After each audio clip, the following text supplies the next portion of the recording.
आज शनिदेव जी के दर्शन करने के लिए कोकिलावन धाम जाना था, मगर दुर्भाग्यवश हमारी ट्रेन छूट जाती है। हम सब ये कहते हैं कि चलो भाई जाना तो है, चलो अपनी अपनी गाड़ी निकालो। तीन जने गाड़ी लेने चले जाते हैं इनको स्टेशन पे ही छोड़ के, और बच्चे सारे खुश हो जाते हैं कि अपनी गाड़ी निकाल आएंगे।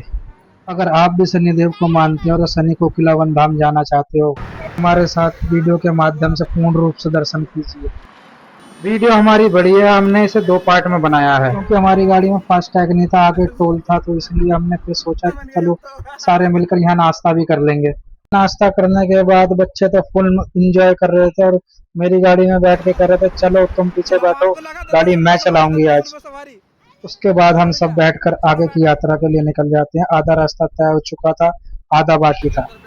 थोड़ी दूर चलने के बाद मेरे से बोलते हैं कि हमारे को भूख लग रही है, हमें कुछ खाना है। तो मैं इनसे बोल देता हूँ अब गाड़ी कोसी जाके रुकेगी। जब भी हम कोसी कोकिलावन धाम जाते हैं तो यहाँ पर रुककर कचौड़ी जरूर खाते हैं।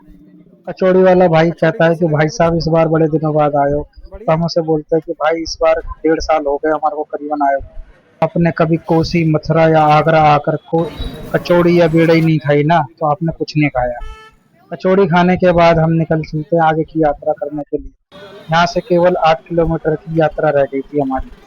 हम कचौड़ी छोड़ने को तैयार ही नहीं थे। उसके बाद थोड़ी दूर और चलने के बाद हम पहुंच गए थे कोकिलावन धाम। कोकिलावन धाम मथुरा जिले के अंदर ही आता है। यहाँ से बरसाना, गोवर्धन, वृंदावन, मथुरा सब पास ही पास है। वहां पहुंचकर हम सबसे पहले अपनी गाड़ियां पार्किंग में लगाते हैं।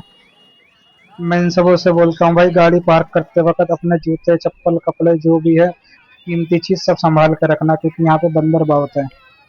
गाड़ी पार्किंग में लगाने के बाद हम सभी लोग फिर चल देते हैं परिक्रमा लगाने के लिए। परिक्रमा लगाने से पहले सभी लोग अच्छी तरीके से हाथ मुंह धोते हैं। सबसे पहले हम सभी लोग वहां पहुंचकर परिक्रमा मार्ग पर हनुमान जी की पूजा करते हैं। हनुमान जी की पूजा और दर्शन के बगैर परिक्रमा बिल्कुल अधूरी मानी जाती है। सभी लोग एक एक करके माथा टेकते हैं, दर्शन करते हैं, फिर धीरे धीरे एक एक करके परिक्रमा के लिए निकलते हैं। बजरंग बली की जय और जय शनिदेव के नारे लगाते हुए हम परिक्रमा के लिए चलते हैं। लगाओ लगाओ परिक्रमा। परिक्रमा मार्ग में जितने भी मंदिर होंगे उनके बारे में भी मैं आपको जानकारी देता हुआ चलूंगा। चलते रहो चलते रहो। महाराज की जय। ये पकड़ा मैं भी खाऊंगा। परिक्रमा की दूरी 1 कोस है, जो कि 3 किलोमीटर मानी जाती है। पूरे परिक्रमा मार्ग में हमारे को इसी तरीके से साधु संत देखने को मिलेंगे। यहाँ पर गौशाला है और ये राधा रानी और कृष्ण जी का मंदिर है। हमारे सीधे हाथ की तरफ झील है जो सूख चुकी है इस टाइम गर्मी के कारण। हम थोड़ा सा और आगे चलते हैं तो हमारे को एक और हनुमान जी का मंदिर मिलता है। फिर सभी लोग वहां पर भी मत्था टेकते हैं।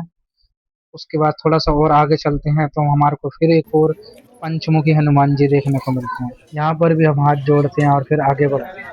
झील जो है बिल्कुल ही सूख गई थी। खेतों में गेहूं पक चुका था। फिर थोड़ा सा और आगे चलते हैं तो हमें गुरु गोरखनाथ जी का मंदिर देखने को मिलता है।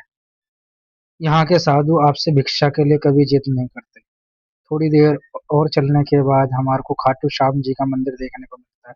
यहाँ पर भी हम हाथ जोड़ते हैं।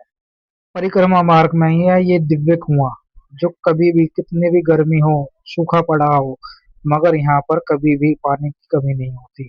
इस कुएं की एक खास बात और है, यहाँ के आसपास के क्षेत्र में खारा पानी है, मगर इस कुएं का मीठा पानी है। यहाँ पर रुककर हमने सभी लोगों ने पानी पिया। पानी इतना ठंडा था कि हमारी तुरंत ही प्यास बुझ गई। अगर आप कोकिलावन धाम आके परिक्रमा लगाते हो तो इस कुएं का पानी जरूर पिएं। फिर हम सब आगे की परिक्रमा के लिए निकल जाते हैं। परिक्रमा में थोड़ा सा और आगे ही चलते हैं हम कि हमारे को सूरदासों की टोली मिलती है जो भजन गा रहे होते हैं।